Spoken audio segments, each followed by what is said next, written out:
Baik, bismillahirrahmanirrahim. Assalamualaikum warahmatullahi wabarakatuh. Innal hamdalillah nahmaduhu wa nasta'inuhu wa nastaghfiruh wa na'udzubillahi min shururi anfusina wa min sayyiati a'malina. May yahdihillahu fala mudhillalah wa may yudlilhu fala hadiyalah. Asyhadu an la ilaha illallah wa asyhadu anna Muhammadan abduhu wa rasuluhu la nabiyya ba'da. Allahumma shalli ala sayyidina Muhammad wa ala ali sayyidina Muhammad. Wa qala Allah Ta'ala fil Qur'anil Karim, a'udzu billahi minasyaitonir rajim. Bismillahirrahmanirrahim. Inna makana qaulal mu'minin idza du'u ilallahi wa rasulihi liyahkuma bainahum ayyaqulu sami'na wa ata'na wa ulaika humul muflihun. Alhamdulillah, puji dan syukur senantiasa kita panjatkan kepada Allah Subhanahu wa taala, Tuhan kita satu-satunya, Rabb kita yang menciptakan kita dari segumpal darah lalu menjadikannya sebaik-baik ciptaan.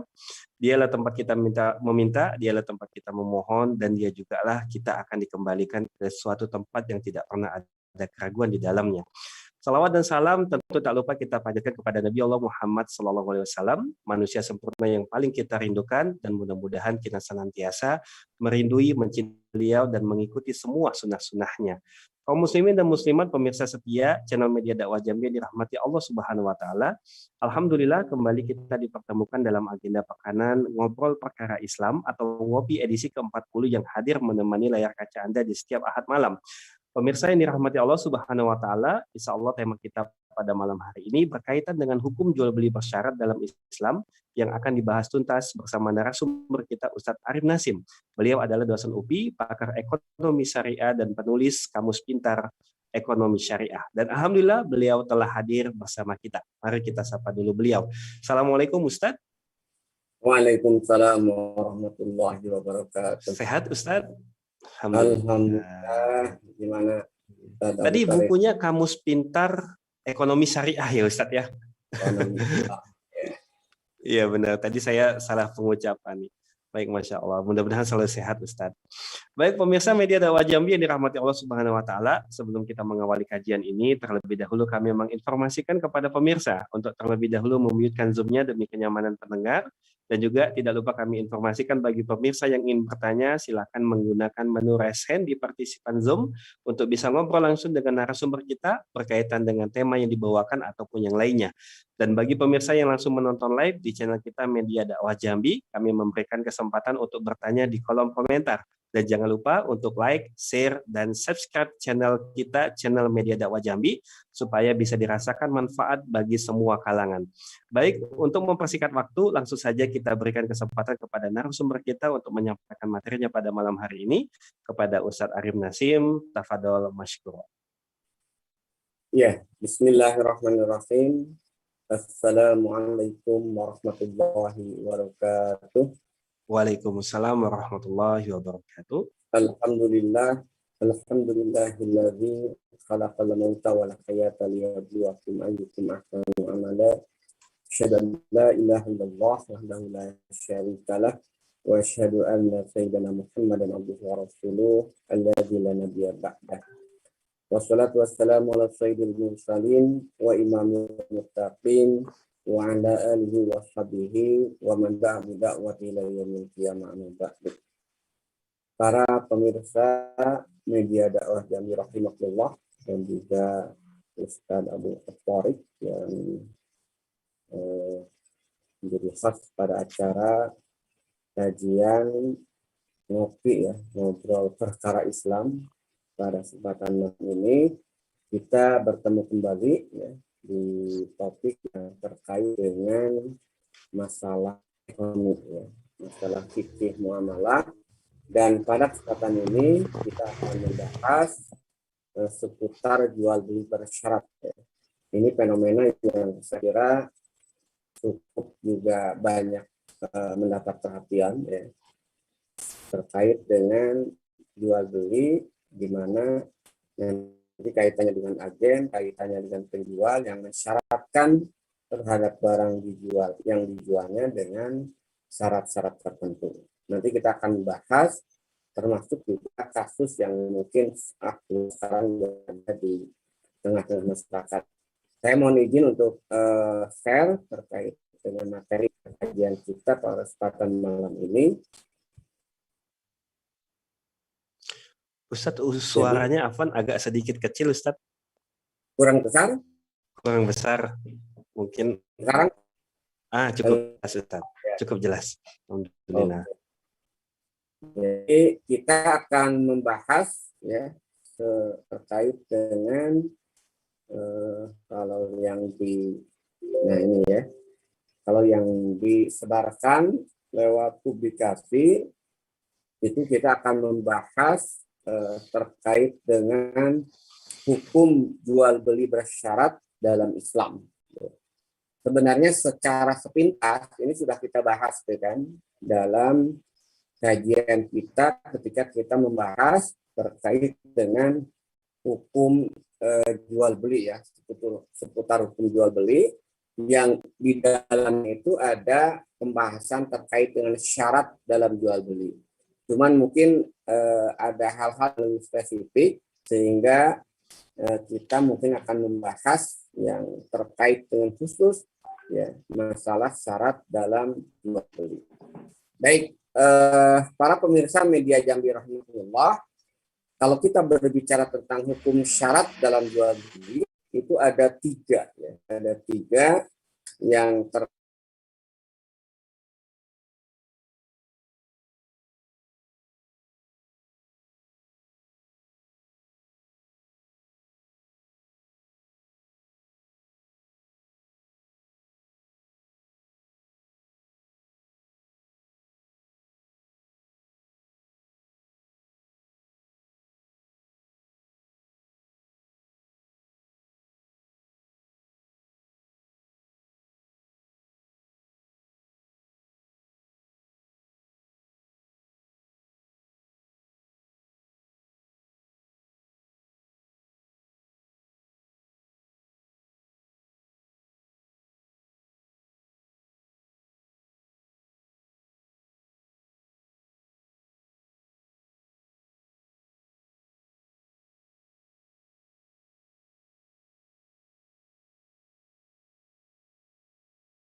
kan oleh akad.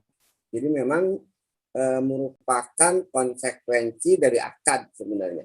Walaupun tidak disyaratkan, sebenarnya ini terkandung di dalamnya itu adalah tuntutan yang memang harus dipenuhi, gitu kan. Dan ketika kemudian dibuat secara tersendiri, artinya syarat tersendiri, dan itu berarti boleh, gitu kan.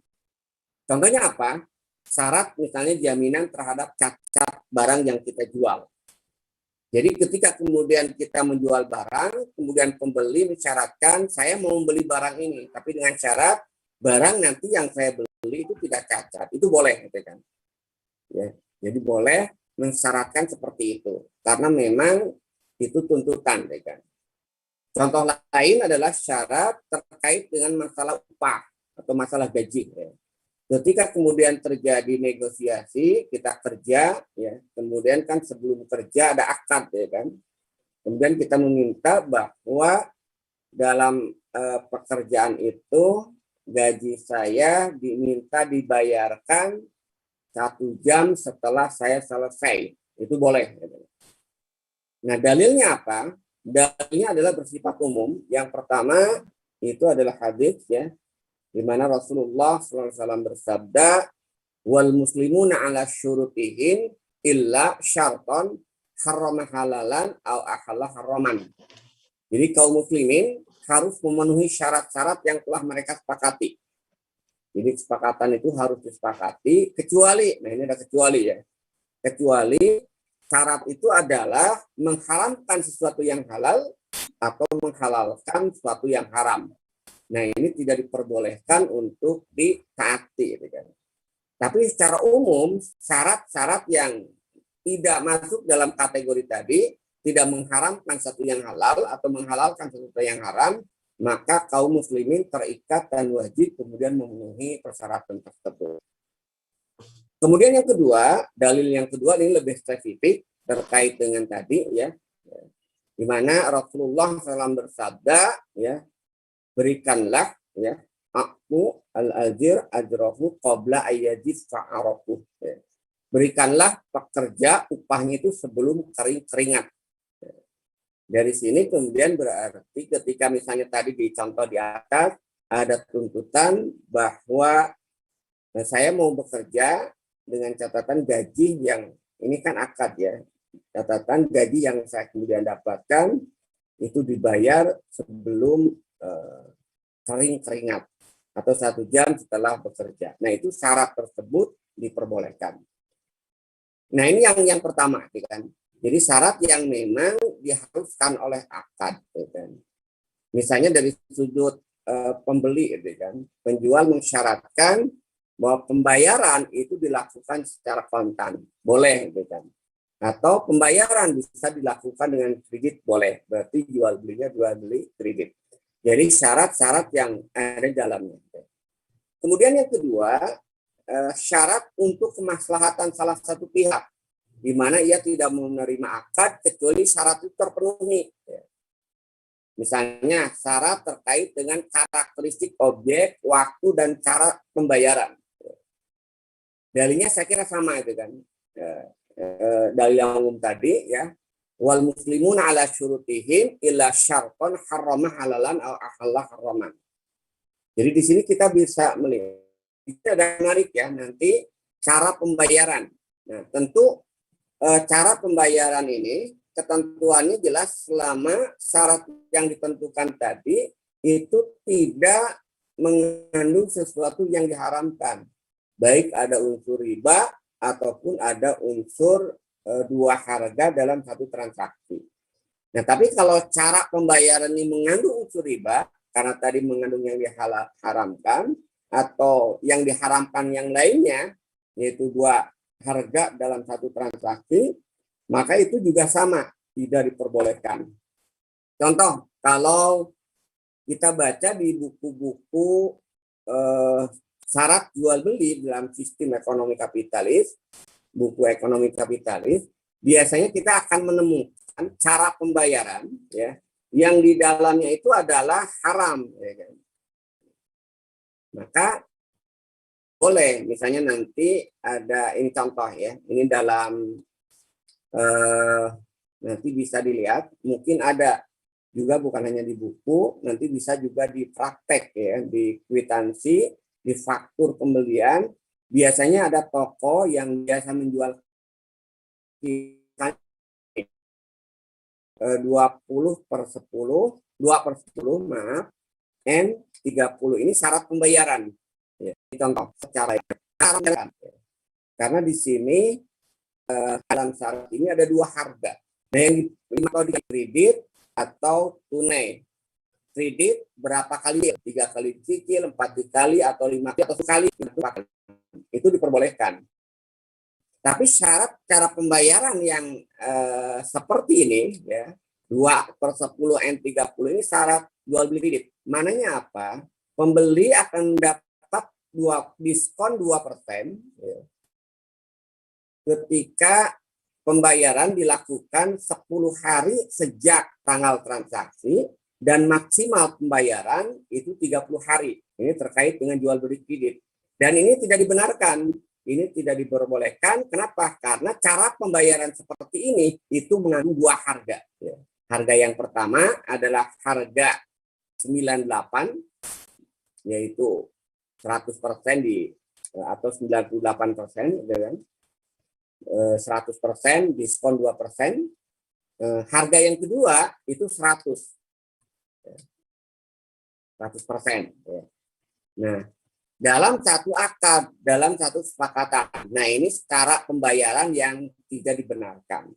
Tapi selain itu, kalau cara pembayaran hanya terkait dengan teknis, misalnya bayarnya ditransfer, gitu kan, bayarnya kemudian dicicil beberapa kali, selama itu kemudian disepakati, maka itu kemudian diperbolehkan. Itu syarat yang kedua, ya, syarat yang sah dan mengikat. Gitu kan. Kemudian yang ketiga, syarat yang bukan muqtada al-aqd. Apa yang disebut dengan muqtada al-aqd, yang seperti yang pernah kita bahas, syarat yang muqtada al-aqd itu adalah sesuatu yang dituntut oleh transaksi jual beli. Ya. Jadi syarat yang dituntut dalam transaksi jual beli. Dan juga syarat yang tidak menyalahi muqtada al-aqd. Ya.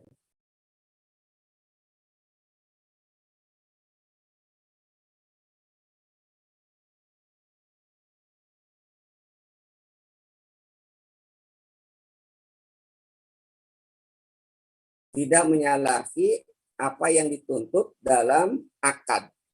Bagi salah satu atau kedua pihak terdapat maslahat, ya, agar terdapat maslahat di dalamnya. Jadi ini adalah terkait dengan contoh muqtada al-aqd itu adalah jual beli itu kan sebenarnya transfer kepemilikan, ya. Jadi ketika terjadi transaksi jual beli, maka pembeli itu mendapatkan barang yang tadinya bukan milik dia, setelah kemudian dibeli, ya, uangnya kemudian dibayar atau juga dilakukan secara kredit, maka dia akan mendapatkan barang. Nah, barang itu sempurna menjadi milik dia, baik dilakukan transaksinya itu secara tunai maupun secara kredit. Nah, karena dia itu adalah memiliki secara sempurna, maka tidak ada hubungannya lagi barang tersebut dengan penjual. Artinya yang tasarruf atau yang mengendalikan barang tersebut sepenuhnya ada di tangan pembeli, karena itu sudah berpindah, kan, dari penjual kepemilikan barang itu pada pembeli. Itu contoh yang dimaksud dengan muqtada al-aqd. Nah, jadi syarat yang bukan muqtada al-aqd itu diperbolehkan. Contohnya apa? Seseorang menjual mobil dan mensyaratkan ia kendarai sampai tempat tertentu baru diserah terimakan. Nah, ini dibenarkan, ya kan? Dibenarkan, misalnya saya jual kendaraan, ya. Kemudian transaksi yang saya lakukan dengan pembeli, misalnya jual mobil lah sederhananya, kan. Saya jual mobil, kemudian transaksi dengan pembeli, sepakat harga katakanlah 75 juta. Kemudian saya mensyaratkan, karena jual beli mobil tersebut transaksinya di kantor, ya, supaya lebih mudah, ya, orang tahulah tempat kerja saya misalnya, ya, dibandingkan dengan rumah saya yang nggak jauh misalnya. Nah, sepakat nih kan, oke, dibayar. Tapi saya minta syarat. Syaratnya itu adalah penyerahannya di rumah.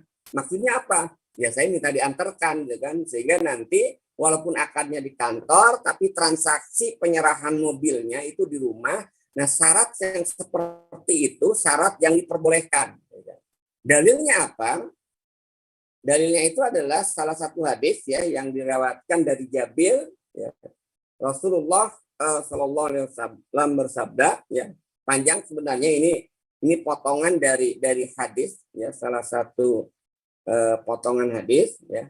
Dalam hadis ini, ya, itu kemudian dinyatakan qala bi'nihi bi wuqiyah, jualah ontamu. Ini kaitannya dengan transaksi jual beli onta dengan harga 1 uqiyah. Uqiyah itu adalah ukuran emas di dalam Islam, kan. Jadi jualah, ya, unta ini dengan 1 uqiyah. Kemudian aku, dalam hal ini Jabir bin Abdullah, menjawab, tidak, aku tidak mau menjual unta tersebut.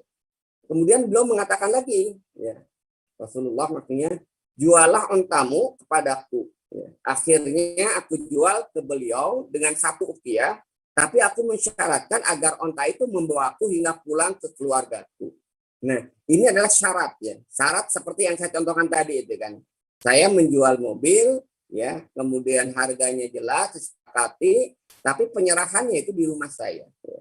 Atau kita di tempat tertentu. Jadi ketika kemudian terjadi akad, ya, sepakati, ya, jual beli, harga disepakati, nah penyerahannya itu kemudian di tempat yang lain, ya, dengan catatan tadi menjual mensyaratkan agar dia diantarkan dengan kendaraan tersebut yang sebenarnya itu sudah dijual kepada pembeli. Nah, inilah 3 contoh dan 3 bentuk, ya, syarat dalam jual beli yang sah dan mengikat. Artinya, kalau itu kemudian disepakati oleh kedua belah pihak, gitu kan, maka syarat-syarat tersebut wajib dipenuhi. Dan kalau tidak, berarti kemudian mengingkari kesepakatan. Dan tentu kalau mengingkari kesepakatan itu khianat dan itu kemudian berdosa di hadapan Allah Subhanahu wa taala.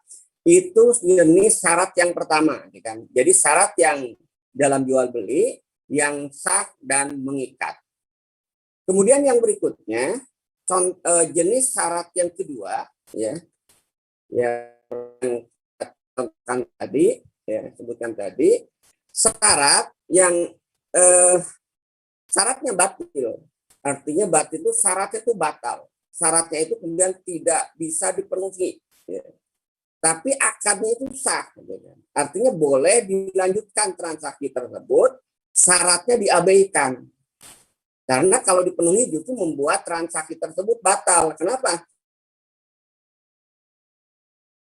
Jadi apa yang masuk dalam kategori ini hanya satu, itu yang disebutkan. Syarat transaksi jual beli batil tapi akadnya sah adalah syarat yang menyalahi dan dari muqtado al-aqd. Syarat yang menyalahi hukum dan menyalahi muqtado al-aqd. Sehingga syaratnya batil. Tidak boleh diikuti tapi akad jual belinya sah. Nah, contohnya apa? Ya. Contohnya di sini kita menghibahkan, misalnya tadi saya atau si A, ya, berjual beli dengan si B, ya. Si A menjual barang ke si B, ya. Nah, kemudian si A sebagai penjual itu mensyaratkan saya jual barang ini ke Anda, ke si B itu kan, dan harganya spesial, ya, lebih murah dibandingkan dengan harga pasar. Rata-rata di pasar harganya 100.000. Saya jual 75.000, gitu kan. Tapi dengan syarat, ya, barang ini kalau sudah ada membeli tidak boleh Anda hadiahkan kepada yang lain. Nah, syarat yang seperti ini itu tidak sah, batil. Tapi ketika si B itu membeli, ya dia sah saja, gitu kan. Sah jual belinya. Ya. Ketika dia nggak boleh kemudian saya akan memenuhi dari penjual tadi, saya tidak akan menghadiahkan. Itu terserah dia, itu kan. Jadi ketika dia hadiahkan itu tidak membuat transaksi itu kemudian batal. Artinya kenapa? Karena tadi syarat yang syarat ya dari penjual agar pembeli tidak menghibahkan barang yang dibelinya, syarat yang itu menyalahi hukum dan menyalahi muqtado al-aqd, tuntutan akad, konsekuensi akad. Nah, dalilnya apa? Dalilnya yang pertama, ya, ini adalah diriwayatkan oleh Siti Aisyah sebenarnya. Hadis ini juga panjang sebenarnya. Ini terkait dengan ada seseorang yang mengadu kepada Siti Aisyah. Kemudian Siti Aisyah bertanya kepada Rasulullah, jual budak, ya. Budak bukan dalam pengertian bahasa Sunda, ya, anak kecil, bukan. Budak ini adalah nama lain hamba saya. Pada zaman Rasulullah pada saat itu masih ada perbudakan, kan. Islam datang untuk membebaskan perbudakan. Nah, pada saat itu ada jual beli budak, ya, hamba saya. Nah, kemudian dalam kasus ini, ya, si tuannya sebagai yang pemilik budak, dia mau menjual pada itu kan, tapi dengan ya loyalitasnya tetap masih ke dia. Jadi walaupun dia sudah jual, dia mensyaratkan agar loyalitasnya tetap. Nah, Kemudian ini disampaikan kepada Rasulullah syarat tersebut. Nah, kemudian Rasulullah menjawab, "Khudiha washtarifi lahumul wala'a fa innama al wala'u liman a'taqa." Silahkan kamu ambil Barirah. Nama budak itu Barirah, ya. Artinya jual. Dan terima saja syarat dari mereka untuk wala tersebut. Karena wala tetap milik yang membebaskan. Artinya apa? Walaupun kemudian syarat itu kemudian ada, tapi itu dianggap tidak ada. Gitu. Karena kalau budak sudah dibeli, maka loyalitas budak itu ya kepada pembeli, bukan lagi yang menjualnya. Gitu. Sehingga walaupun kemudian disyaratkan, dan karena ingin bebas, gitu kan, di sini dari ingin pindah, si pembeli ingin segera mendapatkan budak tersebut, ya terima aja syarat itu. Tapi tidak boleh diikuti, gitu kan. Maka kata Rasulullah, silahkan kamu ambil atau beli ya budak tersebut, terima syaratnya, gitu kan, dari mereka untuk wala tersebut, karena wala itu tetap milik yang membebaskan. Artinya, walaupun kemudian dibuat syarat itu kemudian tidak berlaku. Contoh tadi gitu kan, barang ke si B, ya. Contoh lain ya kan, ini nanti kita akan lihat dalam kasus khusus. Si A sebagai pemilik barang, bahkan dia memproduksi barang, gitu kan, kemudian menjual. Ada yang dia bentuk agen pemasaran atau reseller, gitu kan. Saya jual barang ini kepada reseller, ya kan, dengan harga 100.000. Ya. Tapi saya minta ya reseller tersebut itu tidak boleh menjual barang itu lebih dari 150.000. Ya itu bisa aja reseller itu ambil beli, tapi dia tidak terikat. Ya. Dia bisa aja jual 125, walaupun secara ketentuannya atau syarat yang diminta oleh penjual tadi itu tidak boleh menjual di bawah 150.000. Boleh dia jual 125.000. Jual belinya tetap sah. Kenapa? Karena syarat yang disebutkan di situ adalah syarat yang batil. Ya. Sehingga tidak wajib kemudian untuk itu dalil yang pertama, ya kan? Dalil yang kedua itu adalah diriwayatkan oleh Imam Bukhari, ya, di mana Rasulullah SAW bersabda, "Manis tawat syarton laisa fi kitabillah falaysa lahu." Ya. Siapa saja yang mengajukan syarat ya, yang tidak ada dalam kitabullah, falaysa lahu wa in ishtarata mi'ata syartin. Ya. Maka dia tidak berhak atau tidak ada syarat tersebut atau tidak berlaku syarat tersebut, wa ini ishtarata mi'ata syartin, walaupun syarat yang dibuatnya itu sampai 100. Jadi ini yang kategori yang kedua itu kan. Jadi transaksinya batil, akadnya sah. Sorry, syaratnya batil bukan transaksinya. Syaratnya batil tapi akadnya itu sah selama tidak dipenuhi. Gitu kan. Artinya tidak ada kewajiban bagi pembeli untuk memenuhi hal itu. Nah ini yang ketiga, syarat dalam jual beli yang statusnya memang batil, syaratnya batil dan jual belinya juga kemudian haram atau tidak sah. Ada 3 di sini. Ya. Yang pertama adalah syarat yang membatalkan akad sejak asalnya. Yaitu apa? Syarat yang berupa akad lain.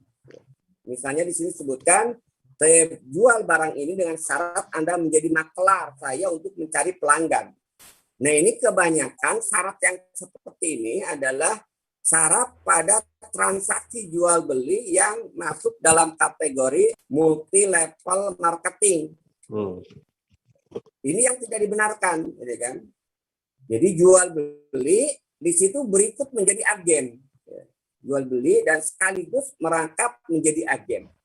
Jadi di situ ada jual belinya, ada kemudian transaksi keagenannya, atau termasuk ya syarat yang ini harga 2 harga itu kan, syarat yang nanti terkait dengan ada 2 harga yang saya contohkan tadi di awal gitu kan.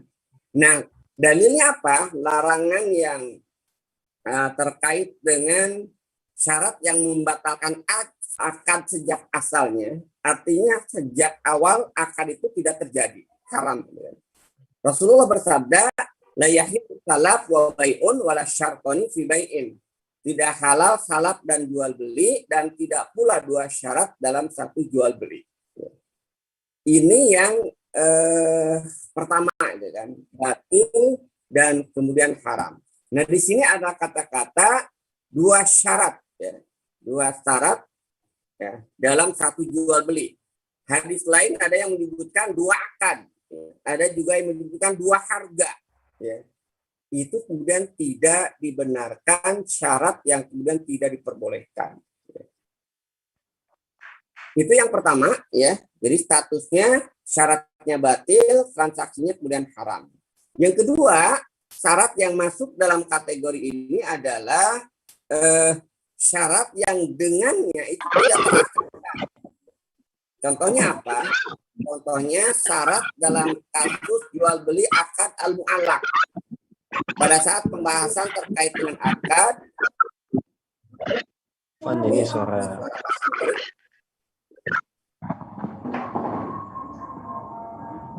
Ada gangguan? Suara bagus nggak? Mana di?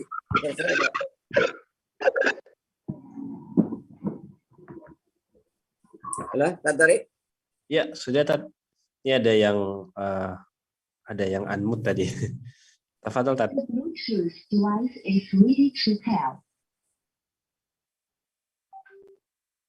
Kemana Kang Toriknya? Mas Toriknya, Tadari. Oke, saya lanjutkan Tafadhol, aja ya. Iya. Syarat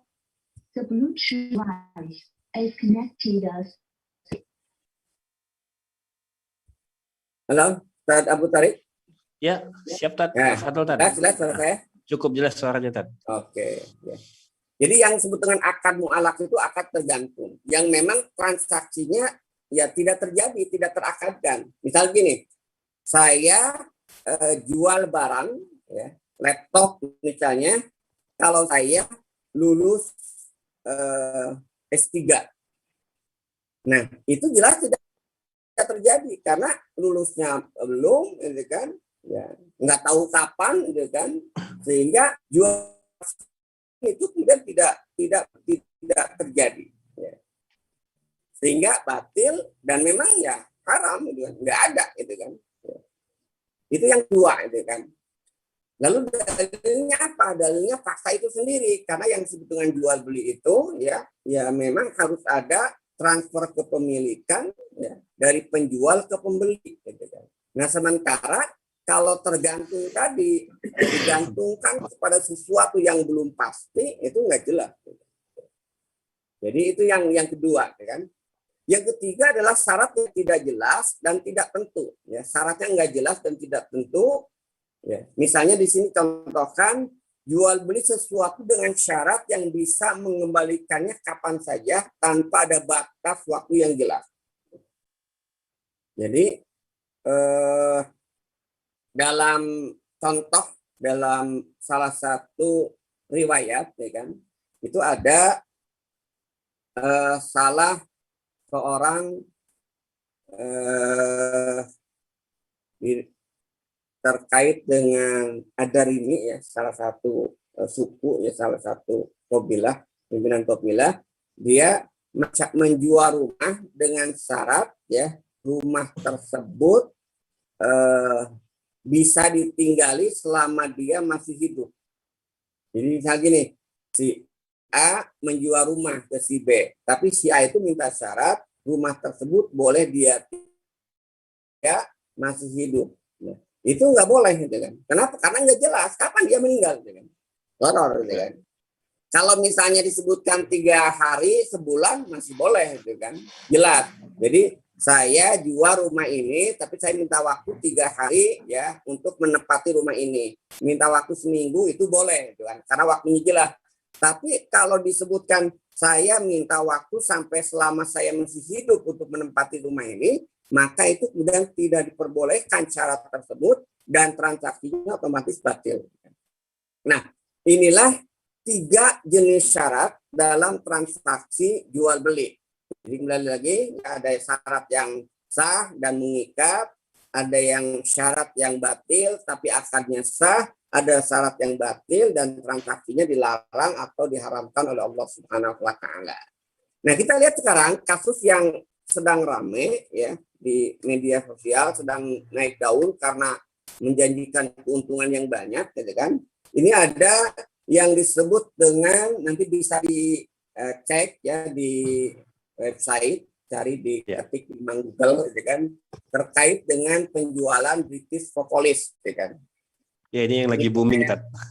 Yang lagi booming ya, karena yang ini contoh iklan, salah satu iklan yang saya ambil, gitu kan, di web terkait dengan British Propolis ini. Ini di sini sebagai pemilik, di sini sebutkan, ya kan, pemilik agen tunggalnya itu, karena British itu katanya dari Inggris, gitu kan, itu namanya Ivo Santosa, nanti bisa dilihat. Nah, dia kemudian menjual barang, gitu kan, harganya itu dia syaratkan harga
Nah, ada ketentuan, ini saya download juga di website tersebut, ada ketentuan kan,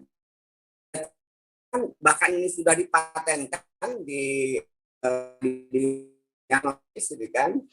Jadi notisnya ini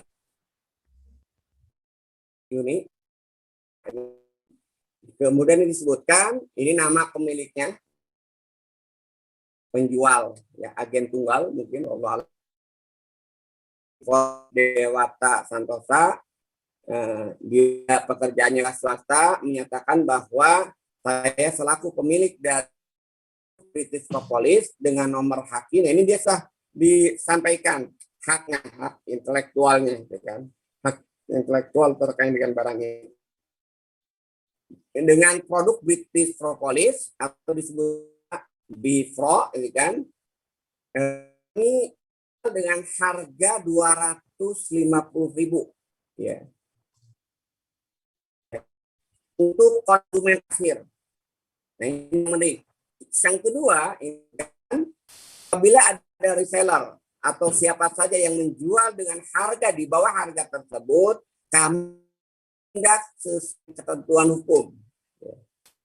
Saya pernah nanya ini terkait ini, yang dimaksud dengan tindakan hukum itu bisa dilaporkan ke kepolisian dan dia itu dianggap kriminal karena dia menjual barang tidak mengikuti apa yang disyaratkan oleh Ivo Dewa Santoso sebagai pemilik barang tersebut, ya kan. Nah, ini dia sebutkan legalitas hukumnya, ya kan, dicatatkan di notaris, ya kan. Nah, ini dua fakta ya, fakta yang terkait dengan persyaratan dalam jual beli, ini terkait dengan harganya tadi ya, apakah kita mau menjadi reseller atau menjadi agen atau agent, itu kemudian ketentuannya, reseller minimal membeli 3, agen minimal membeli 5, agen plus minimal membeli 10 botol dengan harga tersebut. Kemudian ini ketentuan yang kedua, ya kan, bahwa tidak boleh dia menjual lagi melebihi kurang dari 250. Padahal kan kalau secara bisnis ya, ini kan 650 gitu kan. Kalau dijual dengan harga 225 dia masih untung. Apalagi kalau 5 botol ini kan. 5 botol ini kalau harganya itu tidak sampai 200.000, ketika dia jual 210.000 satu dapat untung. Nah, tapi kalau dia menjual itu, ya menurut penjual pertamanya, yaitu Pak Ipo Santoso, itu dianggap pelanggaran, ya, karena melanggar kesepakatan. Bahkan tadi ya, maka di zaman itu apabila ada reseller atau siapa yang menjual dengan harga di bawah harga tersebut, kami akan tindak sesuai dengan ketentuan hukum. Artinya akan diperkarakan secara hukum. Nah, bagi yang seperti ini, jual beli seperti ini, kait dengan faktanya dulu. Nanti kita masing-masing kita hukumi. Yang pertama itu adalah berarti seseorang menjadi reseller dengan jalan membeli tiga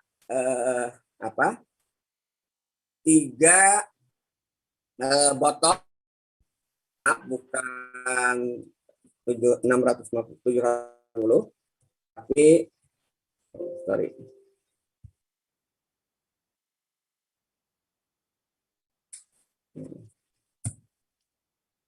Sama dengan iklannya. Nah, harga 650, posisi agen kalau beli 5 dengan harga 990, agen plus beli 10 dengan harga 1.800.000, berarti jatuhnya 180.000. Kalau dijual 200.000 kan udah untung 20.000 ya. Nah, tapi ini nggak boleh gitu kan. Nah, yang kedua ketentuannya itu adalah harga jual tidak boleh kurang dari. Yang ketiga, kalau menjual harga di bawah 250.000 akan ditindak sesuai dengan hukum yang berlaku atau dianggap kriminal ya, secara konsep jual beli berdasarkan akta notarkan oleh pemilik barang pertama atau penjual barang pertama. Baik, untuk melihat tersebut kita bisa ditinjau dari minimal 3, ya kan?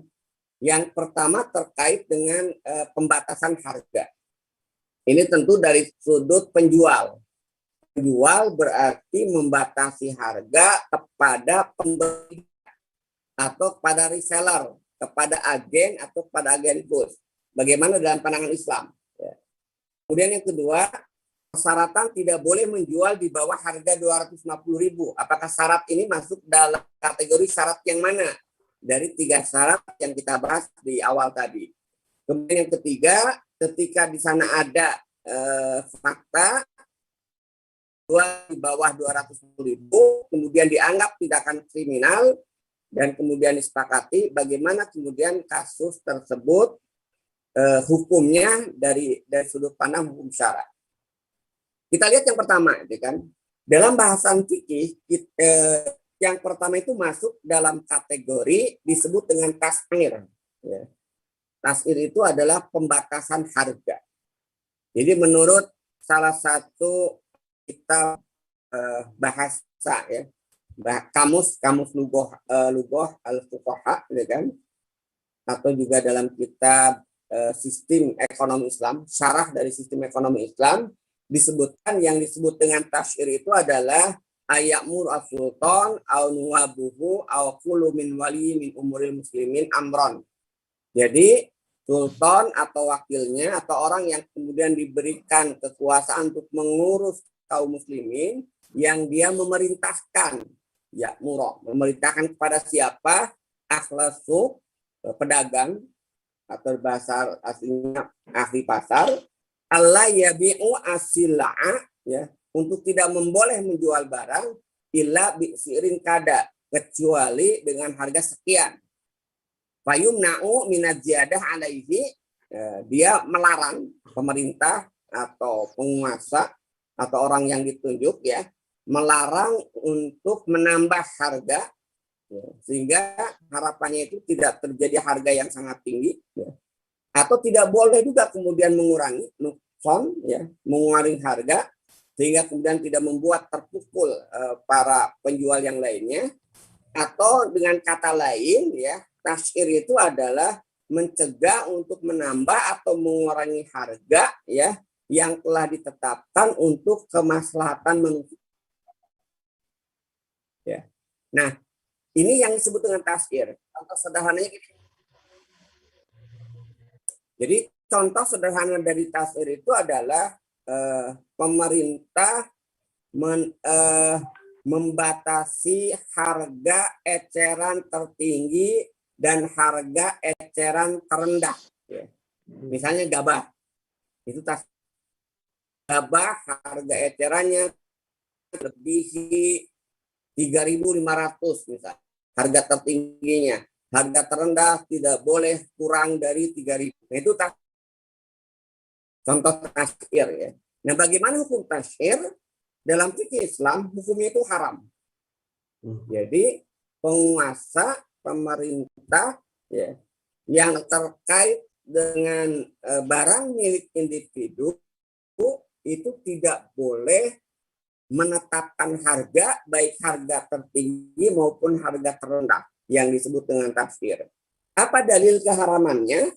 Yang pertama diriwayatkan oleh Ibnu Majah dari Abi Sa'id, Rasulullah SAW bersabda, innamal bai'u antarodin. Sesungguhnya jual beli itu harus didasarkan atas suka saling suka, antarodin. Jadi ketika kemudian dari hadis ini, jadi penjual bebas, uang barang milik saya, gitu kan, dijual oleh saya, gitu kan, siapapun tidak ada yang berhak untuk mengatur barang milik saya. Nah, ini kaitannya dengan masalah kepemilikan. Di dalam Islam, kepemilikan itu betul-betul kemudian dilindungi, gitu kan. Termasuk dalam intervensi pemerintah. Pemerintah tidak boleh campur tangan terkait dengan harga barang yang barang itu merupakan milik individu. Ya.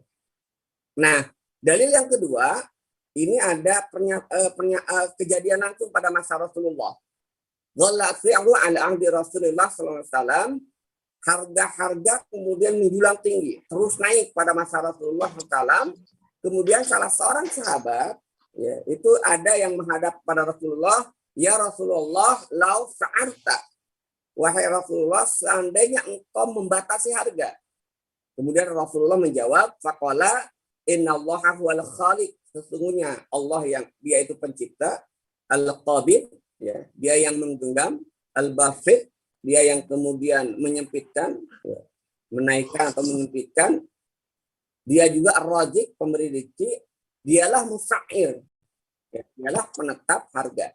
Wa ini kata Rasulullah, la arju an al-qullah, aku tidak ingin bertemu dengan Allah, walayat lubuni ahadun bimazlimatin dalam tuha iyatu bidamin malamalin. Intinya aku tidak ingin ada yang menuntut salah seorang di antara kaum muslimin atas kejahatan yang dilakukan, baik terkait dengan darah maupun terkait dengan harta.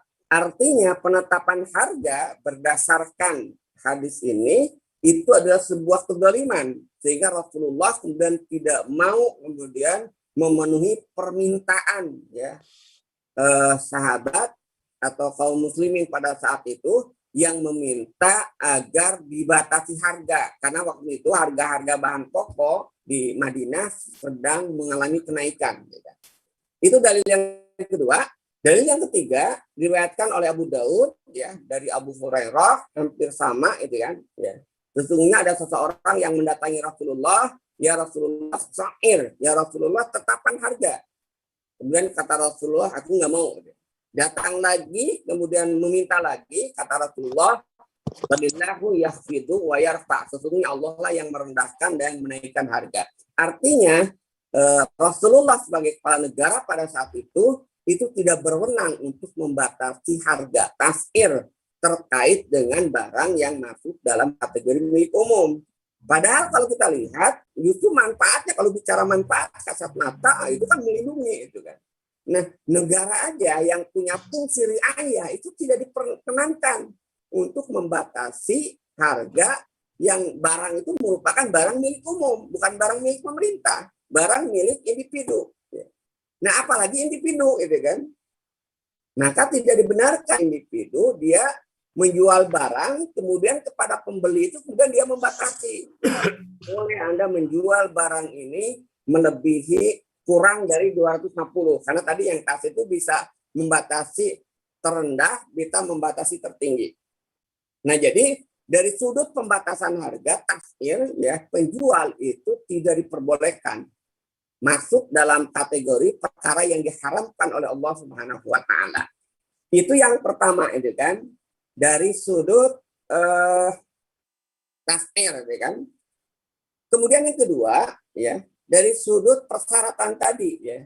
Jadi si agen yang ditunjuk, ya kan, atau yang membeli, ya, baik tadi kan kalau kita lihat kasusnya ini, kayak real, ya.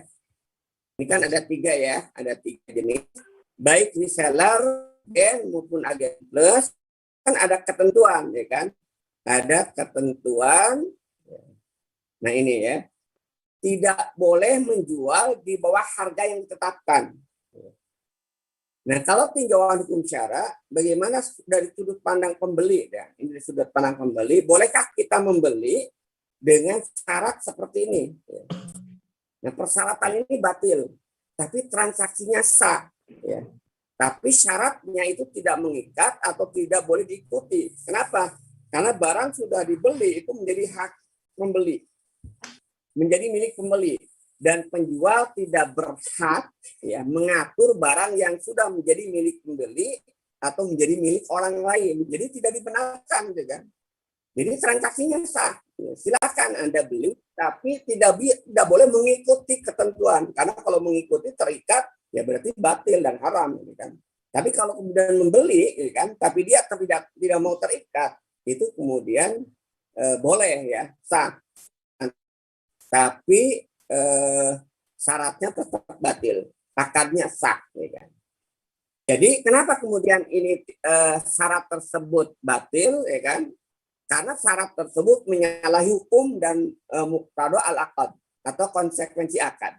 Kan yang namanya jual beli, ya kan?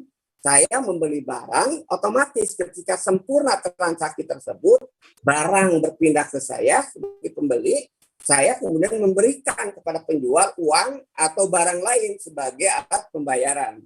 Maka ketika barang itu sudah saya beli, itu hak mutlak milik saya. Penjual tidak boleh lagi mengatur terkait dengan milik saya. Kenapa?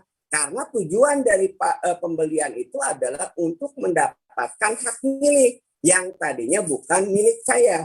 Ketika beli, maka itu menjadi milik saya. Ketika sudah menjadi milik saya, tergantung mau dikasihkan, mau dijual lagi dengan harga berapapun, ya, itu tidak ada hak bagi penjual itu untuk mengatur, ya, karena barang itu bukan lagi menjadi barang dia. Beda mungkin kalau statusnya itu adalah ya, kalau boleh aja, karena kalau itu kan tugasnya menjualkan. Misalnya si A itu memberikan kewenangan menjual ke si B, ya. Tapi barangnya barang milik si A, nggak dijual. Ini silakan jual, tapi nggak boleh dari 250.000. Kamu nanti dapat komisi 10%. Nah kalau seperti itu boleh, karena barang itu ya barang milik penjual, ya, yang tadi dia hanya sekedar calo mendapat komisi.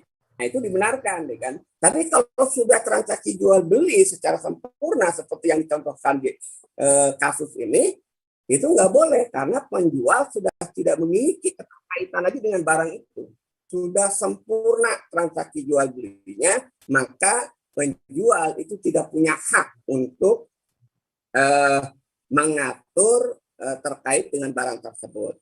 Jadi dalam konteks yang kedua, ya, transaksi syaratnya batil, tapi akadnya sah selama tadi tidak menimbulkan doror bagi pembeli. Ya. Nah, bagaimana dengan yang ketiga? Ketika menjual di bawah harga pasar, harga 250, ya, atau harga yang ditetapkan, itu akan ditindak secara hukum, ya. Maka ini masuk dalam kategori doror, ya. Menyebabkan doror, dan kita tahu, ya, doror di dalam Islam itu kemudian tidak diperkenankan. Dalam salah satu hadis Rasulullah bersabda, la dororo wala dirara. Tidak boleh memudaratkan diri dan juga memudaratkan orang lain. Nah, karena itu kesimpulannya, poin yang ketiga ini, akad jual beli dengan deskripsi yang disebutkan di dalam kasus di atas, ya, Ini kasusnya itu tadi bisa didaftarkan di Direktorat Keamanan atau di pengacara yang mengharuskan pembeli menjual dengan harga yang ditetapkan oleh penjual asal, maka muamalah seperti ini syaratnya itu kemudian tidak boleh dan tidak sah, dan bertransaksi dengannya itu kemudian dilarang. Jadi beda aja dengan poin yang kedua ya. Poin yang kedua boleh syaratnya asal tidak dipenuhi. Ya. Tapi poin yang ketiga itu nggak boleh. Kenapa? Karena ini menyebabkan doror, gitu kan?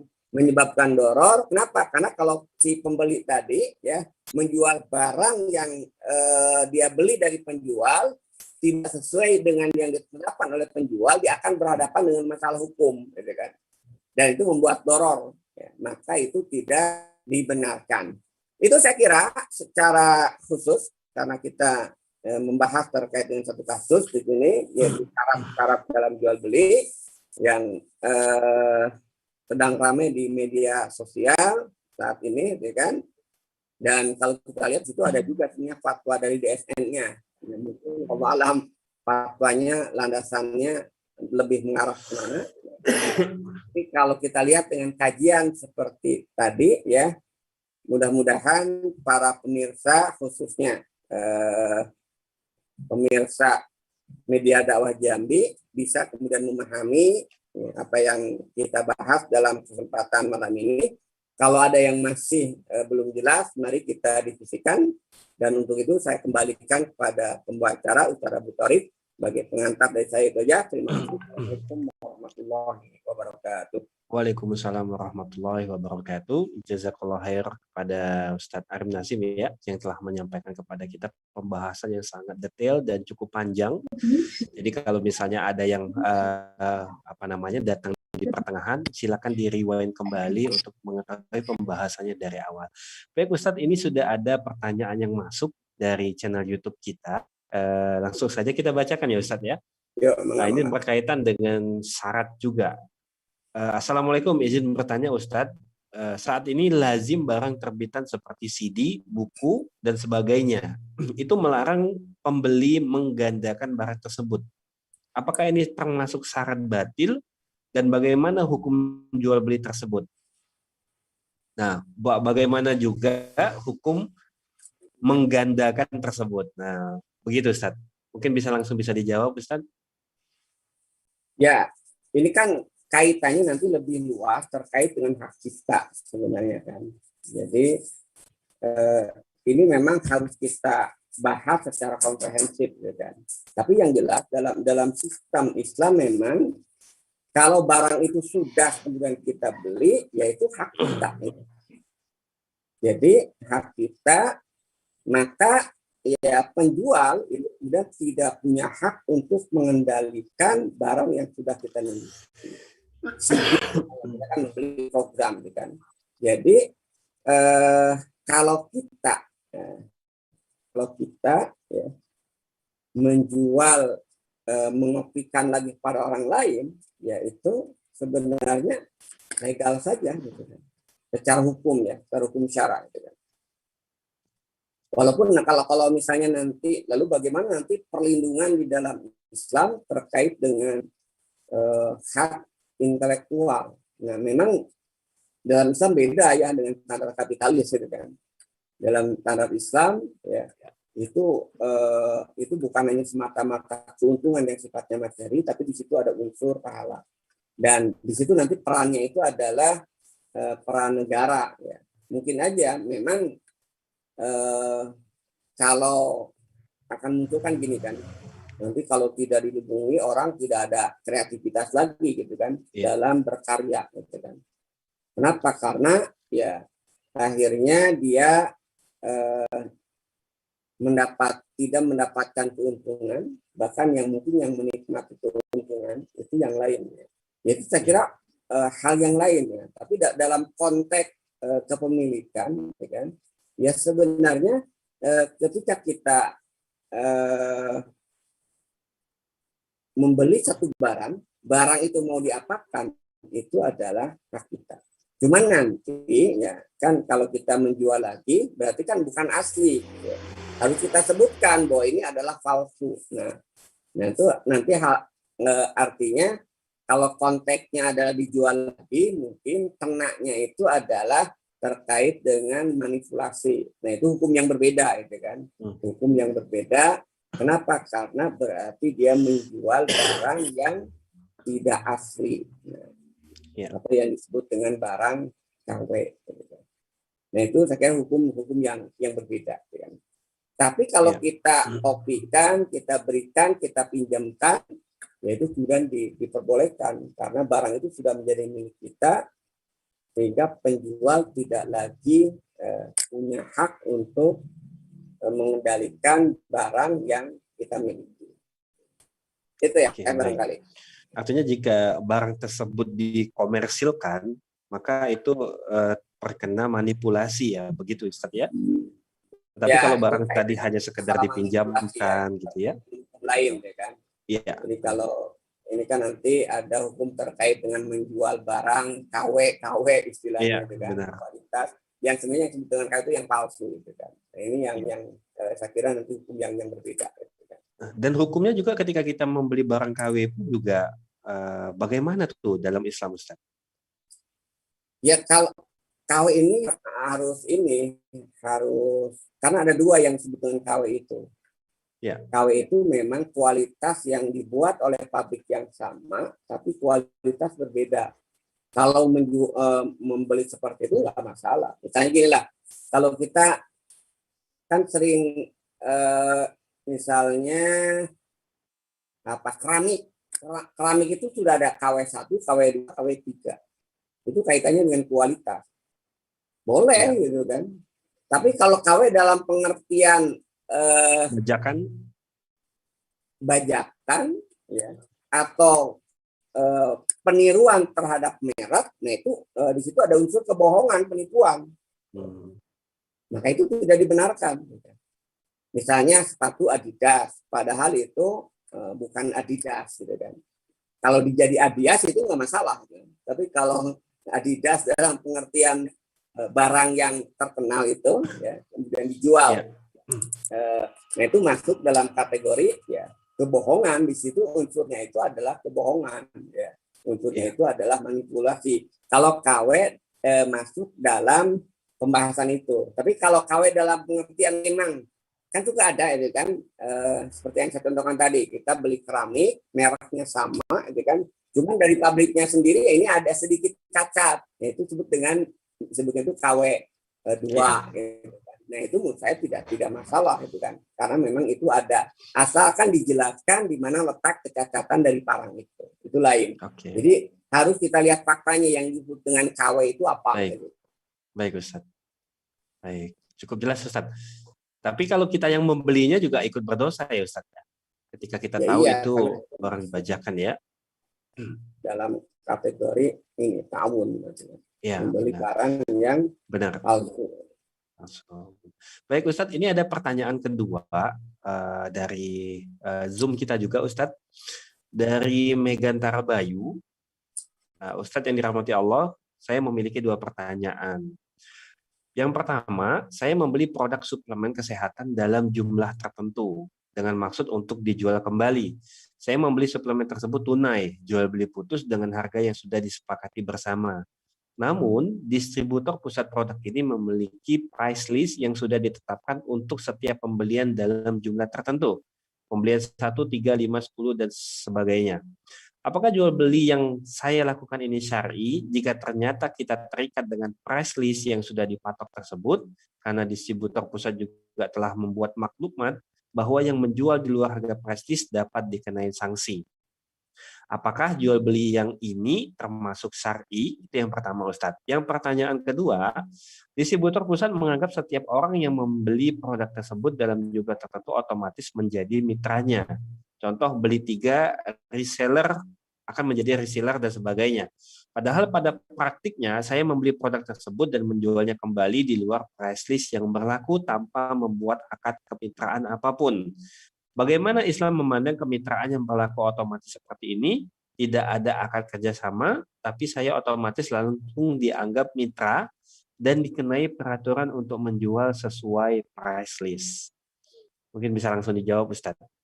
Ya, itu saya kira sama seperti kasus yang kita bahas tadi itu kan. Yang British pertama, Propolis ya, Ustaz. nah, jadi yang pertama di situ ada kalau memang itu langsung otomatis sebagai agen, ya kan, itu kan kita harus lihat kan fakta dalam pengertian dari sisi akad. Di situ ada dua akad. Jadi ketika membeli barang sekaligus itu menjadi syarat untuk keagenan, ya, maka pada saat itu terjadi dua akad dalam satu transaksi. Yang pertama akad jual beli barangnya, dan yang kedua adalah akad keagenan. Otomatis dia ketika menjadi agen. Inilah yang pola multi level marketing. Bagaimana kalau misalnya faktanya putus gitu kan, beli ya. Ya sekarang seseorang itu hanya sekedar membeli aja, bahwa itu dianggap oleh agen oleh penjual, itu anggapan dia, saya tidak memposisikan sebagai agen si pembeli tadi. Nah itu tadi pembelinya sah ya, tapi syaratnya itu juga tidak boleh kemudian diikuti, artinya tidak terikat dengan syarat itu kan. Cuman kalau kaitannya nanti dengan poin yang saya sebutkan tadi, itu nanti penjual akan menggugat dan itu menimbulkan doror, ya. Bola batu dornya itu kemudian kita akan dilaporkan, akan dianggap kemudian itu sebuah pelanggaran karena hak itu sudah dilindungi oleh undang-undang misalnya, ya. Tadi terkait dengan penetapan harga itu, ya. Maka ini mengakibatkan doror, maka ya transaksi yang seperti ini harus kita tinggalkan karena transaksi ini menyebabkan doror. Tapi kalau kita tidak menyebabkan doror bagi kita, kan ya nggak masalah. Cuman kan kalau ada ketentuan dari perusahaan tersebut sudah didaftarkan ke Departemen Haki tadi dan polisi bisa kemudian menindak. Nah ini masuknya dalam kategori doror, kan? Maka transaksi yang seperti ini ya berarti batil, kan? Yang tidak diperkenankan. Jadi tidak diperkenankannya itu bukan dari sisi ininya ya, dari sisi jual belinya, tapi implikasi dari jual beli itu yang menyebabkan doror. Ya. Kan dalam kaidah usul al-wasilatu ila haram haramun. Kan? Kemudian tadi juga kan tidak boleh membuat doror dan juga tidak boleh mengakibatkan orang lain berbuat doror. Gitu kan. Nah jadi kita harus pisah. Dan kalau hanya sekedar kita beli aja dan untuk kemudian konsumsi kita, ya itu nggak masalah. Terlepas dari misalnya si perusahaan itu kemudian menetapkan keagenan secara otomatis, itu urusan dia, itu kan. Tapi kita mah membeli untuk konsumsi pribadi atau untuk kita kasihkan ke yang lain. Nah itu ya kan. Itu tidak masalah itu kan. Cuman kalau kemudian kita jual lagi dan kemudian kita terikat dengan ketentuan dari distributor tadi, nah kita masuk berarti ke syarat-syarat yang batil dan yang bisa mengakibatkan doror kepada kita. Dan transaksi yang seperti ini ya yaitu cenderung ya harus kita tinggalkan dan itu haram karena mengakibatkan doror. Ya. Itu ya barangkali. Baik, cukup jelas Ustaz. Jazakallahu khairan Ustaz. Kita langsung saja ke pertanyaan selanjutnya Ustaz ya. Ini sebenarnya ada Pak Dr. Aswandi yang ingin langsung berbicara. Tafadhol. Ya, enggak Pak Dr. Aswandi, gimana kabarnya Pak Aswandi? Nah ini kayaknya langsung di komen di chatnya langsung, Ustadz Arim, bagaimana jika negara melakukan intervensi harga pasar untuk melindungi rakyat, seperti kasus harga sawit, gabah, dan kebutuhan harian terutama menjelang Ramadan dan Lebaran. Bagaimana ini Ustadz? Ya. Ini mohon maaf sebelumnya karena Pak Aswandi tadi duluan komen, jadi kita bacakan dulu untuk pertanyaan Pak Aswandi. Tafadhol Ustadz. Ya. Pak Aswandi, hadis yang saya bacakan tadi ya, ketika sahabat atau penduduk Madinah mengadu kepada Rasulullah untuk menetapkan harga, ya, waktu itu harganya sama terkait dengan bahan makanan, ya kan? Itu posisi Rasulullah sebagai kepala negara, dan Rasulullah mengatakan aku tidak mau, ya, kata Rasulullah, aku tidak mau berhadapan dengan Allah di yaumil akhir nanti ada kezaliman yang aku lakukan. Ya. Dalam konteks ini adalah kezaliman terkait dengan harta, itu kan mal. Kenapa? Karena pembatasan harga itu membuat kerugian dari penjual. Ya kan? Sementara jual beli itu harus didasarkan kepada antarodin tadi. Ya kan? Ini kan seolah-olah penjual itu tidak dibatasi dalam mendapatkan keuntungan. Ya kan? Nah, tapi bukan berarti Islam tanpa solusi. Itu kan? Justru solusi dalam Islam itu adalah menguntungkan kedua belah pihak. Di dalam Islam tidak boleh negara kemudian membatasi harga dalam bentuk acara. Kita kan dulu ada istilah HET, harga eceran tertinggi, dan harga eceran terendah. Itu tidak dibenarkan kalau itu adalah masuk dalam kategori barang milik individu ya.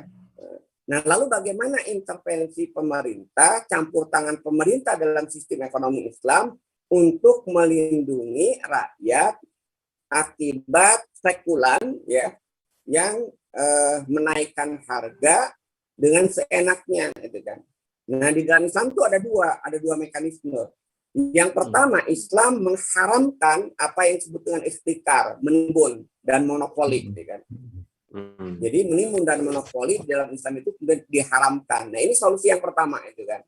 Jadi yang dilakukan oleh negara itu adalah mengharamkan adanya penimbunan. Maka tidak diperbolehkan ada seorang pedagang ketika harga kemudian tinggi, terus merangkak, dia kemudian timbun.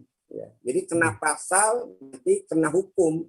Itu dalam bahasa fikih disebut dengan ihtikar. Ya. Dan ihtikar itu hukumnya haram. Itu yang pertama, ya mekanisme pelindungan di dalam Islam terhadap rakyat, terhadap konsumen agar harga tidak melambung tinggi. Pelindungan yang kedua dengan operasi pasar. Jadi untuk menurunkan harga, maka yang dilakukan pada masa Rasulullah dan para khalifah itu bukan dengan batasi harga, tapi negara itu membanjiri ya barang dengan pasokan, sehingga akhirnya permintaan itu kemudian dan penawaran kembali seimbang. Jadi tidak terjadi istilahnya itu permintaan sangat tinggi sementara penawaran sedikit. Nah, negara bisa intervensi dengan harga rendah atau bahkan memberikan gratis itu kan. Inilah yang dilakukan oleh Utsman bin Affan. Jadi pernah pada satu masa itu kan terjadi kelangkaan barang di Madinah itu kan. Nah, Utsman bin Affan pada saat itu sebagai khalifah itu kan mengimpor barang ya, impor barang. Dan dia nggak jual, dia bagikan. Akhirnya para spekulan itu nggak bisa mendapatkan keuntungan, kan? Akhirnya terpaksa menjual dengan harga normal. Nah itu yang dilakukan solusi di dalam Islam itu kan. Jadi tidak dengan cara membatasi harga, ya karena ya memang membatasi harga jelas dalam hadis tersebut. Itu sampai diminta 3 kali itu kan dalam hadis itu. Ya Rasulullah tetapkan harga. Rasul nggak mau. Ya Rasulullah tetapkan harga. Rasul tidak. Dan terakhir Rasul mengatakan, aku tidak mau berbuat kezaliman. Penetapan harga dalam sistem ekonomi Islam untuk barang-barang yang masuk dalam kategori milik umum, ya, milik individu, itu tidak dibenarkan. Nah, tapi beda ya kalau penentuan harga jual terhadap barang milik umum yang memang itu tugas pemerintah. Misalnya BBM itu kan yang menentukan pemerintah sebagai wakil dari umat untuk menentukan harga.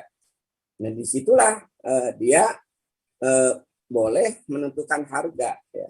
Dan tapi tetap juga tidak boleh juga kemudian mengatur harga penjualan tertinggi misalnya.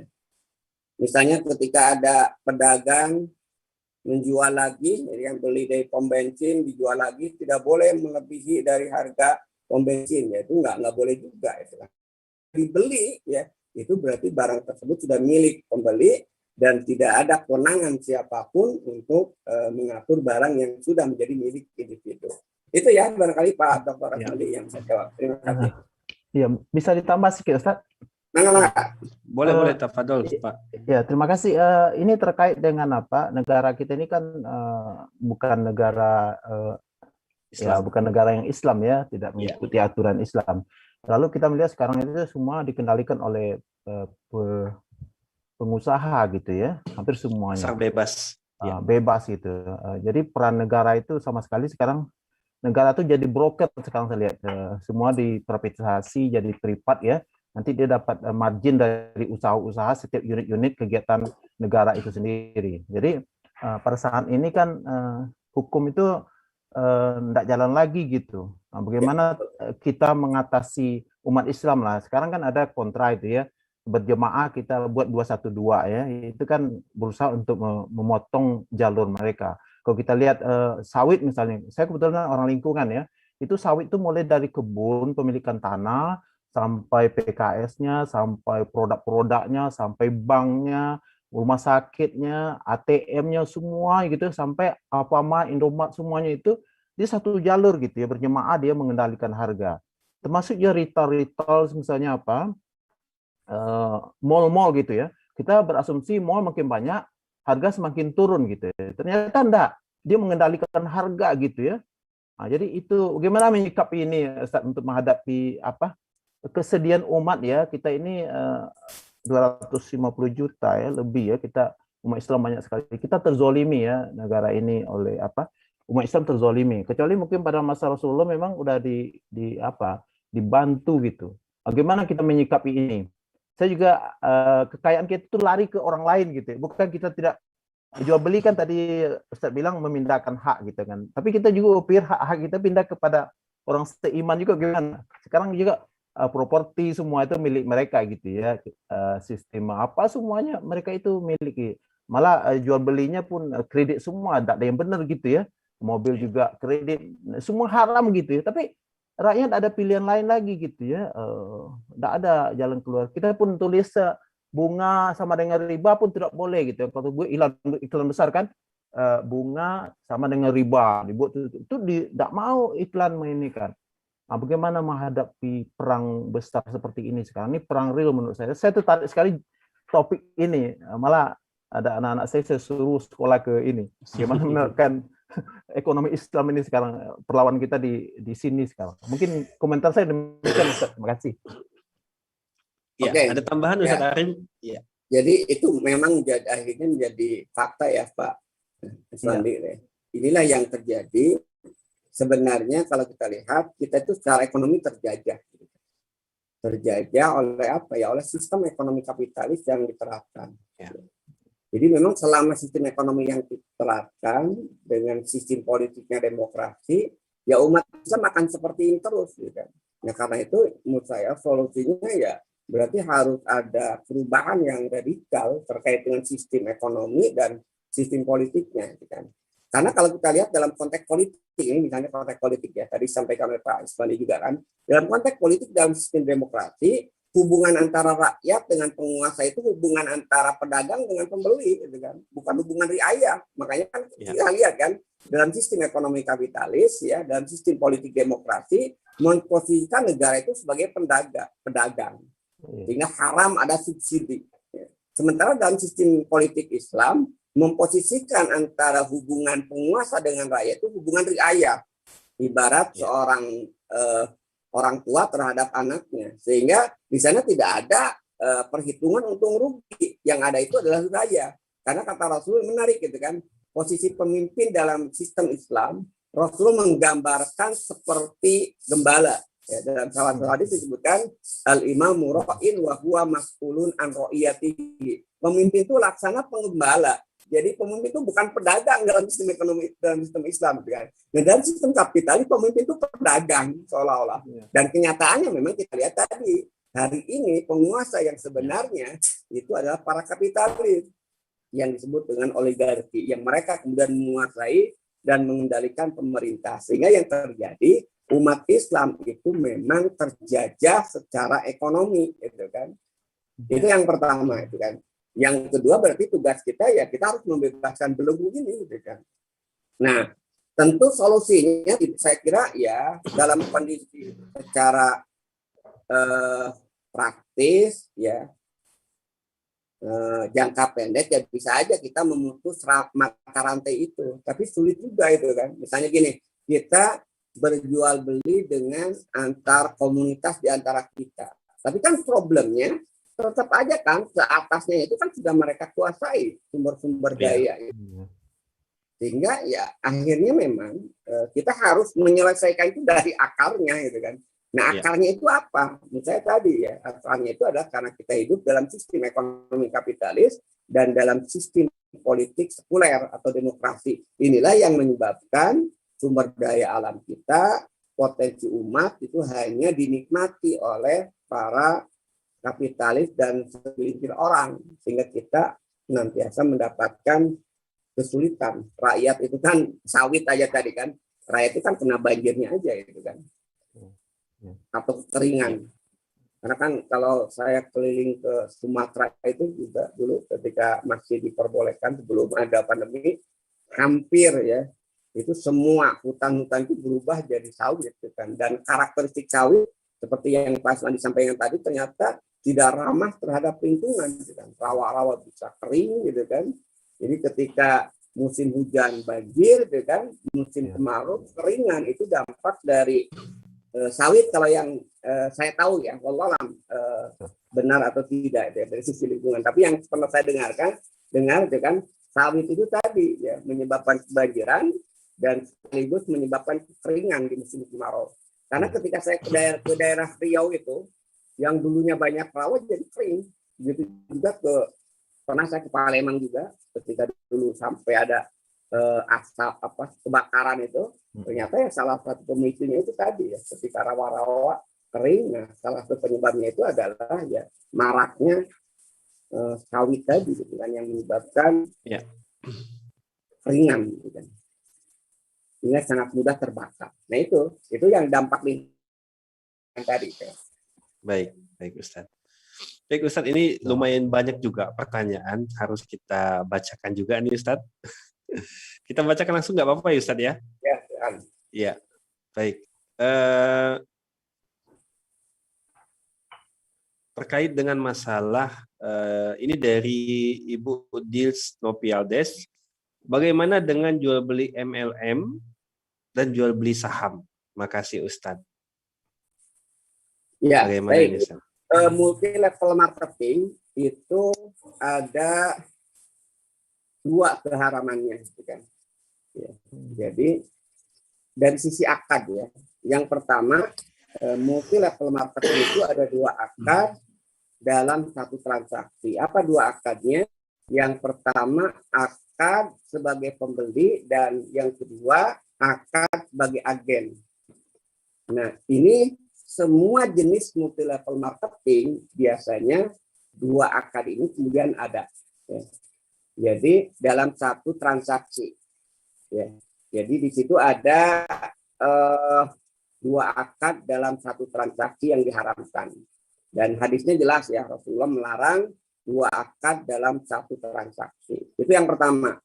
Ya. Yang kedua, dalam multi level marketing juga ada yang disebut dengan hubungan antara online, maaf, jadi online sama dengan offline, downline gitu kan, dan upline gitu kan. Di situ ada fakta yang keliru terkait dengan samsara. Ya. Samsara itu kan dalam bahasa kitanya itu adalah komisi ya. Dan komisi itu langsung. Nah dalam multi level marketing ada istilah samsara ala samsara. Komisi atas komisi, sehingga seseorang mendapatkan komisi yang sebenarnya dia tidak melakukan penjualan. Nah ini juga haram di dalam Islam. Kenapa? Karena menyalahi fakta dari komisi itu sendiri. Itu yang kedua itu kan. Jadi samsara ala samsara ya. Dan ini menyalahi dari fakta samsara. Yang ketiga, kalau saya sebutkan di awal tadi, ya kan, ada yang tidak menjual produk ya, tapi langsung dalam bentuk keagenan ya. Jadi merekrut sebagai agen. Nah ini juga dilarang karena di situ ada istilahnya itu jual belinya objeknya itu bukan pada barang atau jasa, tapi pada janji ya. Janji kalau ini akan mendapatkan bonus. Nah, itu mirip dengan perusahaan asuransi itu kan. Perusahaan asuransi itu haramnya itu salah satunya itu karena apa istilahnya itu, transaksinya itu terhadap janji. Ya. Jadi bukan terhadap barang ataupun jasa. Ya. Mungkin nanti atau sudah kita bahas ya terkait dengan kasus asuransi. Ya. Jadi itu ya terkait dengan multi level marketing. Intinya yang sudah pasti keharamannya itu dua.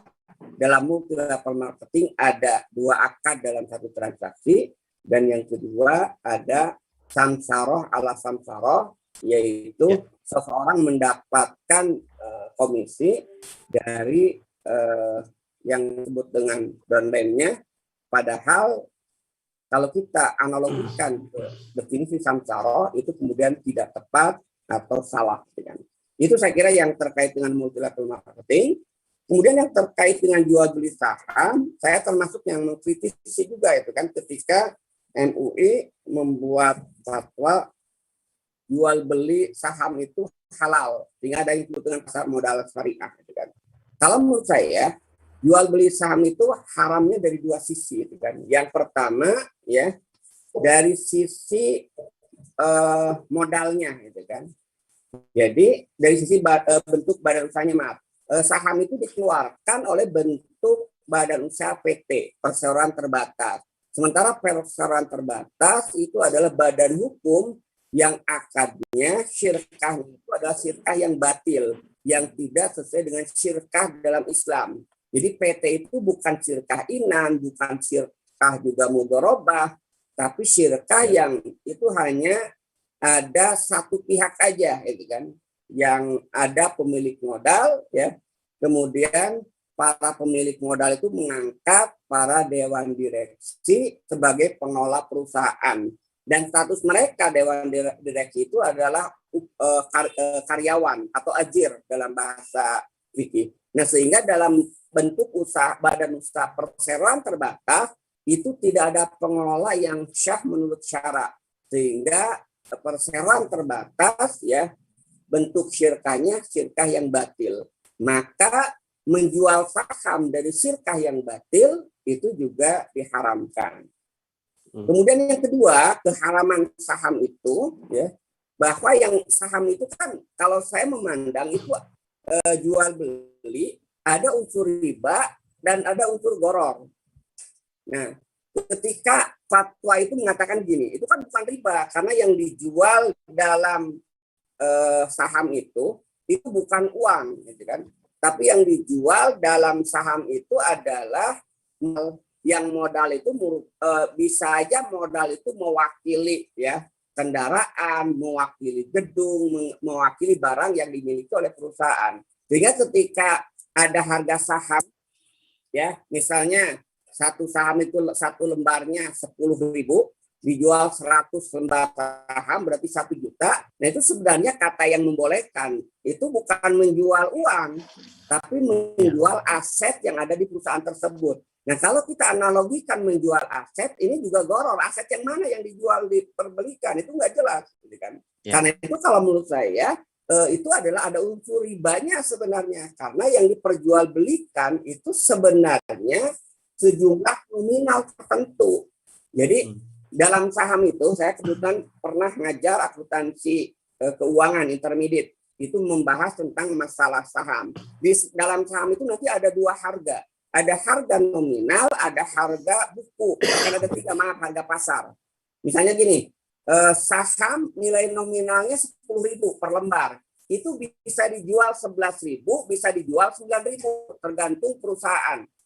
Nah, ketika dijual 10.000 atau 11.000 atau 9.000 itu kan berbeda nilai nominalnya ya. Nah, ini yang menurut saya ada unsur ribanya gitu kan. Walaupun tadi kalau yang membolehkan yang mengatakan itu kan yang dijual bukan uang, yang dijual itu aset. Oke, kalau kita nyatakan bahwa saham itu adalah wakil dari aset, ketika dijual aset yang mana? Karena jual beli itu harus jelas objeknya itu kan. Jadi yang sebenarnya dari dua sudut pandang ini saya memandang ya saham itu haram dari sisi badan usahanya PT, dari sisi sahamnya itu sendiri, kalau saya melihat itu ada unsur riba, gitu kan, karena ada nilai nominal dan harga jual yang berbeda, itu kan. Nah, ini terkait dengan jual beli saham, sehingga halal dan haram itu bukan kalau menjual saham yang itu merupakan produk yang produknya itu keras, itu saham itu haram. Kalau saham yang menjual barang yang halal itu halal. Nah, itu bukan itu menurut saya sudut pandang halal dan haramnya jual beli saham. Jadi yang lebih fokus itu dua itu kan, yang terkait dengan akadnya dan yang kedua yang terkait dengan unsur riba yang ada dalam transaksi saham tersebut. Itu ya barangkali. Baik. Sorry. Lumayan detail penjelasan dari Ustadz Arif Nasim ya, Masya Allah. Kita langsung pertanyaan selanjutnya Ustadz ya. Tidak apa-apa nih Ustadz, kita agak lebihkan sedikit waktunya Ustadz ya. Baik, dari Al-Khansa Hafizah. Ustadz, suatu waktu saya pernah mengajak anak saya ke alun-alun kota dan hendak membeli gambar lukis. Uniknya, semua penjual gambar lukis tersebut bersepakat mematok harga 15.000. Saya tanya ke semua penjual yang ada di situ, harganya sama.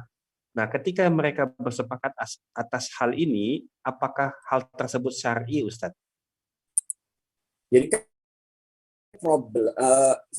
dari sudut pandang penjual ya, sebenarnya kan asal dengan catatan tadi ya, asal tidak ada intimidasi, itu kesepakatan mereka ya, pokoknya kita jual 15.000 ya. Ya saya kira masing-masing kan sepakati gitu kan. Jadi di sini kan sebenarnya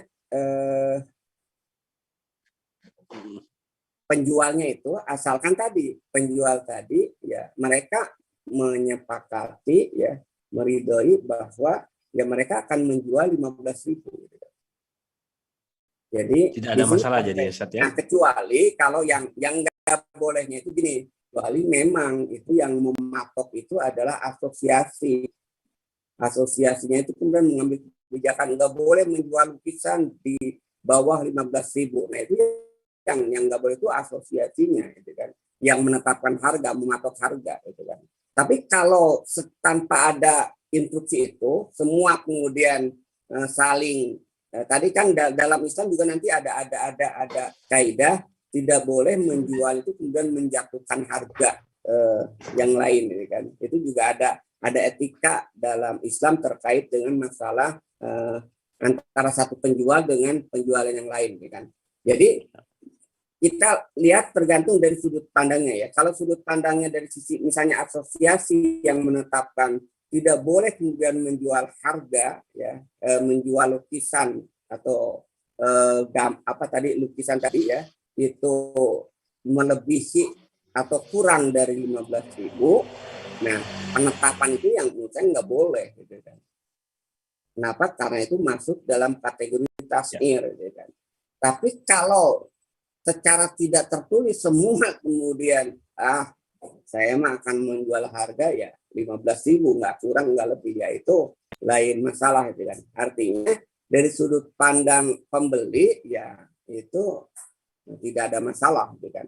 Cuman dari sudut pandang nanti asosiasinya, kalau ada asosiasi itu kan yang membatasi harga tadi. Nah, kalau ada itu masuk dalam kategori tas'ir, gitu kan. Karena kalau kita bicara lukisan itu kan nanti bisa beda-beda, seharusnya nggak bisa dipatok, gitu kan. Karena kan kualitasnya, bentuknya itu kan lain kan. Nah itu ya. Baik. Jadi tergantung faktanya ya. Jadi siapa yang mau kita hukuminya, itu kan. Kalau dari sisi pembelinya nggak masalah, itu kan. Cuman kalau dari sisi penetapan harganya, siapa yang menetapkan harga? Kalau sampai tas'ir itu yang tidak diperbolehkan. Baik, cukup jelas. Ustaz, kita lanjut ke pertanyaan selanjutnya. Ini dari Ummu Fairuzah. Ustaz, bila kita sudah terlanjur membeli tidak menyadari ada konsekuensi tersebut. Bila kita sudah terlanjur membeli tidak menyadari ada konsekuensi tersebut, waktu akad jual beli tidak diberitahu, terlanjur membeli jumlah banyak, jika dijual tidak sesuai harga dan ketemu intel, mereka bisa diskriminalisasi. Jika dijual sesuai ketetapan, kita anggap terlalu mahal. Jika tidak dijual atau dihibahkan, nilainya cukup besar merugikan kita. Mohon diberikan solusi bagi para agen kecil atau reseller produk seperti British Propolis ini, Ustaz. Ya, sekarang kan gini, ini kan ya, kalau sebelumnya ya itu kan akad ya, kalau tidak mengetahui kan rufi al-qalam ya kan. Ya. Jadi kalau tidak mengetahui berarti rufi al-qalam ya, artinya tidak kena dosa, cuman ketika sudah mengetahui hukumnya itu yang harus kita hentikan. Nah, lalu bagaimana dengan barang yang kita miliki tadi? Ya, pertama kita putus ya, itu dulu ya, kita putus bahwa kita tidak lagi berhubungan dengan penjualan pembeli tadi agen tadi ya, barang tadi. Nah, barang yang ada ya kita jual aja gitu. Jual ya supaya kan, lalu bagaimana harganya itu kan, apakah boleh nggak kita menjual harga di bawah 250 ya. Kalau secara hukum syara boleh ya. Secara hukum syara menjual itu ya. Tapi kalau juga kita akan jual 250 karena menghindari dharar, boleh juga gitu kan. Jadi menurut saya tidak masalah kalau untuk menghabiskan ya barang yang sudah terlanjur kita beli ya, dan kita tidak mengetahui gitu kan sebelumnya akad itu. Enaknya memang kalau ini memang secara hukum jual beli kan akad sesuatu syarat yang batil ya. Itu kan nanti yang disebut dengan syarat yang dalam kategori itu fasad ya. Jadi syarat yang kemudian tidak memenuhi itu bisa masuk dalam kategori fasad ya, yang nanti bisa dikembalikan ya, kepada penjualnya. Jadi setelah menurut saya solusi saya ya kan, kalau tidak, jadi nanti nego dengan penjual, dengan agen ya, kembalikan barang itu gitu kan sesuai dengan uang yang dulu dibayarkan, atau ya izinkan saya menjual untuk menghabiskan ini dengan harga yang tidak terikat. Bisa enggak itu kan, karena dia kan ketika dia membuat aturan ya, kita sebenarnya secara hukum syara itu tidak masalah. Oke, tapi kan kita nanti akan dikriminalisasi oleh penjual barang pertama tadi itu kan, katakanlah agen pusatnya ya, pemilik barangnya. Nah, kita tinggal kembalikan aja. Dan saya yakin ya dia juga muslim, karena itu kan juga mengedepankan Islam juga, ya kan? Ya, solusinya yang lebih menguntungkan terserah. Kalau dia masih meyakini halal, tapi kita menyatakan haram, nggak boleh, gitu kan? Terlibat jual beli seperti ini, kita negosiasi, kembalikan barang, kemudian kita dapatkan kembali uang sesuai yang dijanjikan. Atau kalau tidak, izinkan dengan untuk menghabiskan barang ini, saya akan menjual barang yang lebih murah dari harga 250. Nah, kemudian kalau dia mengatakan enggak boleh, nah itu kan berarti dia yang picik gitu kan, yang tidak memberikan solusi gitu kan. Itu ya barangkali. Iya, baik Ustadz. Cukup jelas juga ya kalau kita misalnya komunikasi kepada pemilik barang tersebut ya Ustadz ya. Baik, dari pertanyaan lanjutan Ustadz dari Indah Sahputri. Assalamualaikum Ustadz yang dirahmati Allah, saya mau bertanya, saya membeli produk, kemudian penjual mengarahkan saya untuk jadi member agar barang yang saya beli bisa lebih murah. Yang mau saya tanyakan, jika sewaktu-waktu saya menjual barang tadi dengan harga normal, saya dapat keuntungan karena saya mendapatkan harga member. Hukumnya gimana ya Ustadz? Jadi itu tadi itu kan, itu masih mirip akadnya itu terkait dengan multi level marketing. Jadi itu salah satu jenis multi level marketing MLM gitu ya. Jadi ketika kita beli barang, otomatis kita mendapatkan keanggotaan. Nah itu kan ada dua, ada dua akad, dua transaksi di situ, membeli barang. Dan yang kedua keanggotaan. Keanggotaan yang dimaksud itu adalah reseller tadi, gitu kan, atau agen, gitu kan. Nah, ini masuk dalam kategori 2 akad dalam satu transaksi, gitu kan. Jadi kalau kita sepakati itu berarti kita masuk dalam 2 akad dalam satu transaksi. Kalau kita tidak mengetahui, itu kan, secara sepihak misalnya, ya, diberikan oleh perusahaan, ya, dengan karakteristik tertentu, ya, itu mungkin faktanya nanti akan lain. Misalnya gini kan, kalau ibu mungkin sering ke Jogja, gitu kan, atau departemen tour yang lain, kan selalu tanya member atau bukan, gitu kan. Nah, itu mirip seperti itu, Bu, gitu kan. Itu nggak boleh, gitu kan, karena di situ saya bilang itu yang saya contohkan tadi, gitu kan. Jadi mendapatkan member, ya, dengan membayar jumlah tertentu sehingga kita kemudian mendapatkan fasilitas nanti, ya, dengan member tersebut, ya. Nah, bisa membeli dengan harga diskon, ya. Nah, itu nggak boleh, ya, karena masuk dalam kategori transaksi yang bukan barang, bukan jasa. Karena kita bukan membeli membernya sebenarnya, membeli potensi untuk mendapatkan diskon. Nah, itu tidak diperbolehkan, ya. Nah, tapi kalau member itu diberikan sebagai hadiah, ya, misalnya karena ibu sudah belanja, ya, di sini sudah 100 juta misalnya, dan perusahaan kemudian menentukan bagi mereka yang sudah belanja 100 juta itu dapat kartu tanpa harus membayar, dan dengan kartu itu nanti bisa mendapat diskon kalau membeli pembelian berikutnya, itu tidak dipermasalahkan. Karena itu bentuknya adalah kartu itu, kartu itu tidak didapatkan dengan transaksi membeli, tapi itu adalah hadiah yang diberikan. Tapi kalau itu dibuat atau didapatkan dengan cara membeli, ya, dengan cara apapun namanya, itu kan, apakah itu hak keagenan atau apa, ya, anggota, maka itu tidak diperkenankan. Termasuk juga tadi, jadi ketika kita diakadkan pada saat membeli sekaligus juga sebagai agen, nah itu masuk dalam kategori transaksi, 2 transaksi dalam satu akad yang itu kemudian tidak dibenarkan.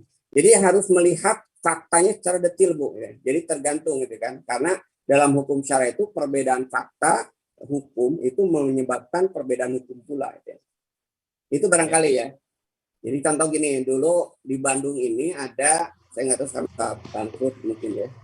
Dulu ada yang disebut dengan makro. Makro itu hanya diizinkan orang-orang yang masuk ke situ itu adalah orang yang punya kartu.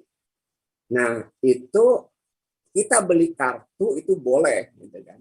Kenapa? Karena kartu itu adalah semacam kita beli karcis untuk masuk ke misalnya kebun binatang. Nah, kebetulan di situ masuk untuk ke makro misalnya. Tapi beda kalau beli kartu dalam konteks di Jogja tadi, karena tanpa kartu pun ke Jogja itu kemudian kita bisa masuk. Maka membeli kartu, mendapatkan kartu dengan cara membayar iuran, ya, itu masuk dalam kategori membeli janji yang belum tentu kita membeli, sementara transaksi sudah kita lakukan, yaitu apa? Ya. Membeli kartu untuk mendapatkan diskon. Nah, itu tidak diperkenankan. Itu ya barangkali. Iya. Iya, cukup jelas, Ustaz. Baik, Ustaz, kita lanjut ke pertanyaan selanjutnya, Ustaz. Dari Indah Saputri, ya. Tadi Indah Saputri sudah, ya, Ustaz, ya? Iya. Dari Umu Feruzah, Ustaz. Itu juga sudah tadi, ya. Dari Bayu Abdurrahman, Ustaz. Saya berencana memproduksi baju yang rencananya akan saya jual dengan brand tertentu dengan sistem distributor di tiap kota. Dan tiap distributor boleh mengangkat reseller. Bagaimana caranya agar saya bisa menjaga agar distributor yang jumlahnya banyak dan reseller yang jumlahnya lebih banyak lagi tidak saling perang harga atau bahkan menjual baju branded ini dengan menjatuhkan harga. Mengingat membangun brand untuk sebuah produk fashion tidaklah murah.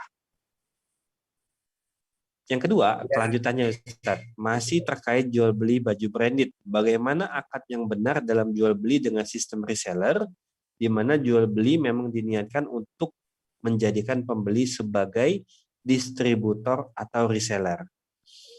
Bagaimana Ustaz? Tafadhol. Ya, yang pertama ya, agar tidak terjadi persaingan yang tidak sehat antar reseller atau antar agen, ya, mereka harus diajarkan etika bisnis dalam Islam. Gitu. Jadi dalam Islam bisnis itu bukan hanya untung rugi, bisnis itu adalah urusannya dengan surga neraka. Jadi misalnya mau tidak mau pembinaan mental, pembinaan terkait dengan keterikatan terhadap hukum syara, ya, pemahaman juga tentang rezeki. Rezeki itu mutlak nisbahnya kepada Allah, gitu kan. Sehingga ketika bisnis kita tidak boleh seperti orang kapitalis yang menghalalkan segala cara untuk mendapatkan keuntungan. Itu yang pertama, itu kan. Jadi untuk membentengi agar para reseller atau yang kita bina, yang kita rekrut itu sebagai agen itu tidak saling menjatuhkan, supaya mereka sadar, kan, bahwa bisnis itu bukan hanya untung rugi. Dalam Islam, bisnis itu adalah urusan itu surga neraka, itu kan. Karena itu dalam bisnis harus mengikuti acuan atau pedoman atau terikat dengan hukum syara. Itu yang pertama saya kira ya, ketika kita akan mengembangkan bisnis tersebut. Mau tidak mau kita harus memenuhi hukum syara. Inilah yang dilakukan oleh Umar bin Khattab. Ketika beliau dilantik menjadi khalifah, pertama kali ketika mereka Umar bin pasar, apa yang dilakukan oleh Umar bin Khattab bagi para pedagang yang tidak atau belum mengerti fikih muamalah, maka keluar dari pasar ini. Artinya belajar dulu, gitu, baru masuk pasar lagi, gitu kan. Ini kan sangat keras, gitu kan. Kenapa? Karena tadi ya, orang yang berjual beli atau bisnis tidak mengetahui hukum itu pasti akan terjebak kepada yang diharamkan, baik dalam bentuk riba ataupun aksi penipuan atau juga penimbunan atau yang lainnya dalam hal-hal yang terkait dengan transaksi atau bisnis, ya. Itu yang pertama, kan. Yang kedua apa tadi Ustaz? Yang kedua intinya yang kedua masih terkait jual beli baju branded, Ustaz, bagaimana akad yang benar dalam jual beli dengan sistem reseller? Ya, betul ya. Jadi sebenarnya dalam Islam bukan berarti tidak boleh kita membuka agen. Yang tidak diperbolehkan itu adalah ketika agen dan penjualan, memposisikan sebagai agen dan memposisikan sebagai pembeli itu dalam satu akad yang sama. Jadi misalnya gini, syarat untuk menjadi agen itu adalah membeli barang sekian unit. Nah, itu berarti di situ ada dua akad dalam satu transaksi, akad jual belinya dan akad keagenan dalam satu transaksi, gitu kan. Jadi harus dipisah. Jadi tidak, ini kaitannya dengan syarat jual beli tadi, gitu kan. Jadi harus dipisah antara fakta keagenan dengan fakta jual beli, gitu kan. Jadi kalau jual beli, kalau keagenan itu harus juga dipisah, gitu kan. Itu saya kira ya. Jadi memang ini nanti kaitannya dengan redaksi akad ya, redaksi syarat yang dibuat dalam ketentuan jual beli ketika kita akan mengangkat agen. Jadi jangan sampai ada di situ klausal dua syarat dalam satu transaksi atau dua akad dalam satu transaksi. Itu kan yang harus kita hindari. Itu barangkali ya. Baik, Masya Allah. Mudah-mudahan bisa menjawab ya dari Mas Bayu Abdurrahman. Ustadz, satu pertanyaan lagi Ustadz dari Facebook. Hampir saja terlewat ya Ustadz. Gak apa-apa nih Ustadz ya? Ya, siap. Baik, Assalamualaikum, izin bertanya. Untuk bisnis British Propolis tadi, bila reseller mengingkari Ustadz, mengingkari terkait dengan masalah syarat-syarat termasuk akta notaris tersebut, apakah transaksi masih sah Ustadz? Ya, kan ini ya, tadi saya sebutkan tadi, kalau kita mengingkari, makanya kan transaksinya sah, ya, walaupun syaratnya batil, transaksinya sah. Kalau kita bisa membebaskan dari dorornya tadi. Ya. Jadi ya misalnya gini, kita bisa membebaskan dari doror, yaitu sah, tidak masalah. Jadi haramnya itu kalau terjatuh ke dorornya tadi, gitu kan. Kan tadi disebutkan kalau ketahuan ya, kalau kena itu kan akan menimbulkan doror, dan itu bola batu donnya, gitu kan. Pasti kan tidak harus pasti sebenarnya dalam hukum syariah itu kalau walaupun sudah sampai gola batu don atau don, maka itu sudah masuk dalam kategori dilarang, gitu kan. Bukan hanya pasti, gitu kan. Dalam hukum syariah don atau gola batu don itu sudah jatuh kepada keharaman. Nah, tapi kalau kita yakin pasti, gitu kan, yakin bahwa saya mah ada kuat, orang kuat, gitu kan. Walaupun dia melakukan itu tidak akan buat doror bagi saya, itu berarti hilang kan potensi doror itu, maka itu transaksinya sah. Kenapa? Karena ilatnya dorornya itu tidak ada. Cuman apakah seperti itu? Nah, itu malam. Apakah bisa menghilangkan dorornya? Enggak. Itu. Tapi intinya kalau itu tidak menyebabkan doror, ya transaksi syarat transaksi itu syaratnya itu kemudian batil, ya, tapi akadnya sah. Gitu. Itu ya. Ya, baik. Tapi yang lebih bagus tadi komunikasi sama pemilik barang ya Ustaz ya, seperti yang tadi. Iya, apakah bisa dikembalikan atau gimana gitu. Karena kan bisnis saya katakan tadi kan ya emang amannya itu kan memang kita keluar dari bisnis itu, gitu. Atau kita dakwahi, gitu kan, bahwa bisnis dengan syarat seperti itu adalah bisnis yang batil, gitu kan, doror. Kalau sampai mengancam, bahkan itu terjadi keharaman, gitu kan, bagi penjual itu harus kita dakwahi, gitu kan. Tapi kalau nggak bisa, mau itu kan hak, atau dengan berdalih saya sudah dapat fatwa dari orang yang mengerti dibandingkan dengan Anda, misalnya ada yang balik itu, ya udah, makanya yang paling aman tinggalkan, gitu kan. Toh, Masya Allah Ustaz. Ini kembali ke konsep rezeki, gitu kan. Rezeki itu adalah minallah, bukan melalui jualan propolis tadi, gitu kan. Ya, baik. Masya Allah, jazakallah khairan Ustaz untuk pembahasannya malam ini. Ya, alhamdulillah, mudah-mudahan bisa menambah wawasan kita semua dan bisa menambah sakofah kita yang tadinya kita masih bingung terkait dengan masalah muamalah. Alhamdulillah malam ini kita sudah tercerahkan ya. Dan kita sudah masuk di pukul 22 lewat 22 ya. Artinya kita sudah melewatin jam sebagaimana kita seharusnya berhenti di jam 22.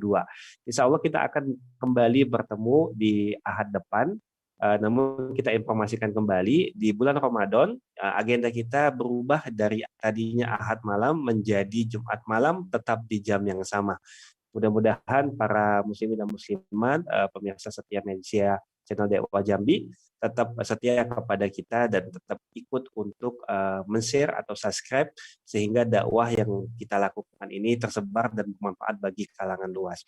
Baik, sekali lagi terima kasih banyak Ustadz Arif Nasim yang telah menyempatkan waktunya pada malam hari ini. Dan mudah-mudahan apa yang Ustadz Arif sampaikan bernilai ibadah dan Ustadz Arif Nasim selalu diberikan kesehatan oleh Allah Subhanahu wa taala. Amin ya rabbal alamin. Dan kami juga terima kasih banyak kepada para pemirsa yang telah tetap setia kepada kita pada malam hari ini untuk bisa mengikuti kajian sampai dengan selesai. Mudah-mudahan waktu dan kuota yang antum semua keluarkan semua akan dibalas oleh Allah dengan pahala yang terbaik. Untuk itu kita cukupkan pada kajian malam hari ini dengan terlebih dahulu mengucapkan alhamdulillah dan istighfar 3 kali, lalu doa kafaratul majelis. Alhamdulillahirabbil alamin, astaghfirullahalazim, astaghfirullahalazim, astaghfirullahalazim. Subhanakallahumma wa bihamdika asyhadu an la ilaha illa anta astaghfiruka wa atubu ilaik. Billahi taufik wal hidayah. Wassalamualaikum warahmatullahi wabarakatuh. Waalaikumsalam.